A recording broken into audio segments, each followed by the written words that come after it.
Dit is my passie vir dit, om met my hande in die grond te werk, liefde te skep, rose te kweek, want dit is 'n behoefte aan mense wat hulle tuine wil mooi hê, veral hier in die groot dae. So dit is wat ek doen, die afgelope paar 10 jaar nou.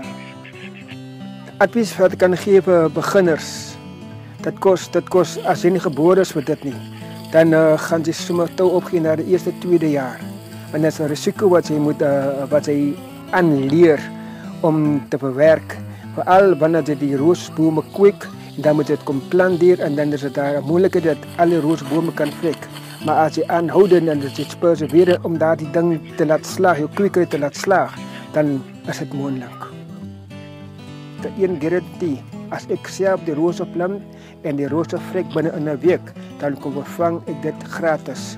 Dit is die vertroue wat ek het in my roosbome.